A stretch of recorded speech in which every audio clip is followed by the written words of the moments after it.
Hey everybody, I'm TJ, and today I want to talk to you about building custom component libraries fast. And by component libraries, I essentially mean a series of UI controls that can be anything from buttons and inputs to more complex things like date pickers and autocompletes. Now, me personally, I've been building component libraries like this for a long time, maybe too long. Back in the day, I was a member of the jQuery UI team, if you remember that. I still have this sweet hat to show for it. And more recently, I'm now a member of the Kendo UI team. And because I've been doing this for many years, I've developed a series of opinions or hot takes about component libraries that I'm going to start by sharing because I think you'll find them interesting and also useful. And then I'll move on from that to show how you can put these things into action and give you some recommendations on how you can build your own component library. So to start, my first sort of opinion or hot take is that I think your company should have its own standard set of UI controls. And the reason for this is really consistency. So you imply some visual consistency so that instead of having 30 different button designs, you create a button in a component library that sort of has the one true way of building buttons for your organization. But you also get consistency in terms of things like technologies. So a component library is sort of a forcing function to help you choose a limited set of texts that you want to push out and sort of promote throughout your organization. You also get consistency in terms of accessibility. Accessibility can be hard. But if you can get it right within the components within your library, you can sort of then spread those accessibility benefits to other parts of your organization. So I think every company should have its own UI component library. And I also think that companies shouldn't build the harder parts of those libraries themselves.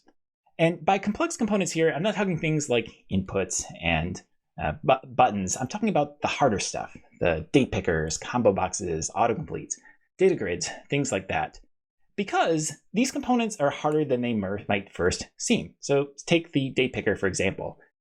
You don't just have to build a calendar here. When you're building a reusable component, you have to take into account all sorts of other things. How are you going to make this accessible? How are you going to make sure it works like you expect on mobile, that TypeScript works, that you're going to document all this so other people understand what you did and that it's extensible and all of these things.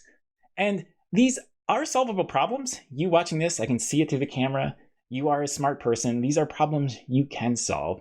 But you as a software developer, also, your time is very valuable. And your time is almost always better spent on things that are unique to whatever it is your business is doing than reinventing the wheel and solving some of these UI component problems that have been solved by a lot of libraries for a long period of time. It's just a better use of your time. So I think companies should have their own component libraries. I think you should not build the harder parts of these libraries yourself. And I also think that you should lean towards using components that are specific for a framework that you like to use, like a framework like Angular, Vue, and React, than a framework that's sort of framework agnostic and tries to work across the board.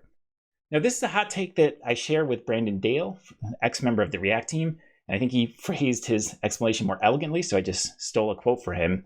And he says that compatibility always comes at a cost. And that cost is always going to be something like performance or bundle size or framework ergonomics.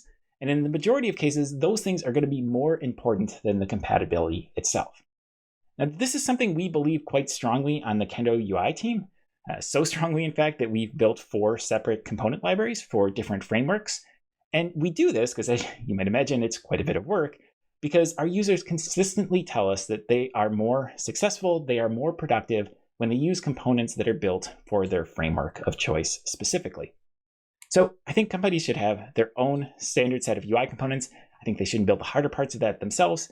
And I think that in most cases, you should lean towards using components that are built for your framework, for your tool chain of choice. So how do you take these things and put them into action? Well, I recommend starting by just setting up a development environment that you can use to build components in a place that lives outside any of your existing apps. So what I like doing is I like to have an environment where I can both develop on the components and then also have a demo application where I can then test those components in a live running app and see how they work. And then also having a few scripts that let me take my components when I'm all set with them, sort of package them up, bundle them up, and distribute them so that they can be used throughout my organization.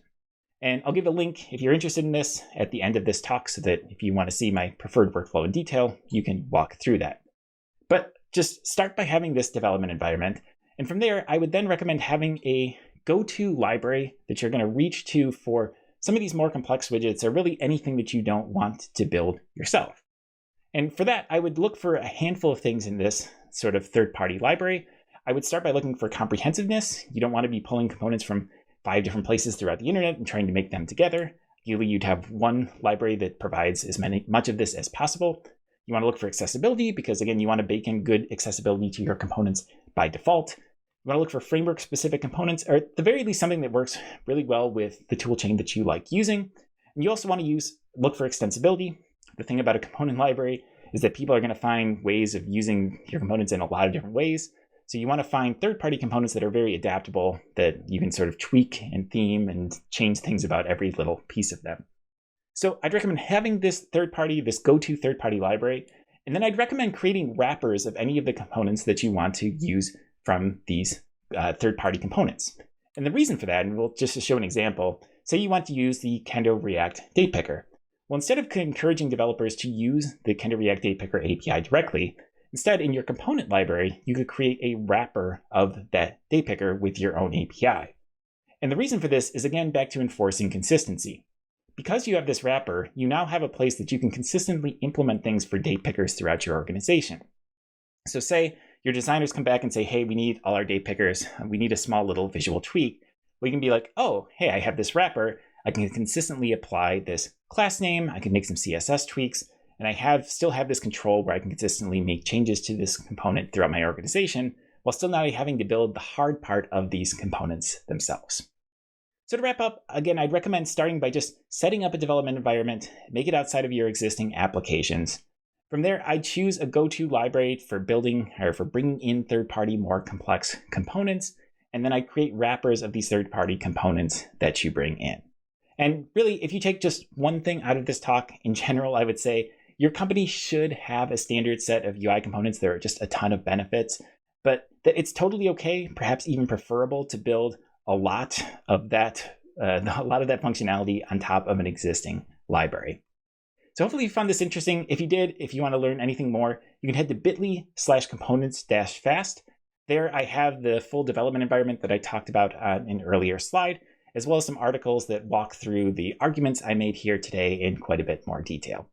So my name is TJ VanToll. Feel free to, if you want to reach out on Twitter to ask any other questions or ask any questions through the conference as well. Thanks.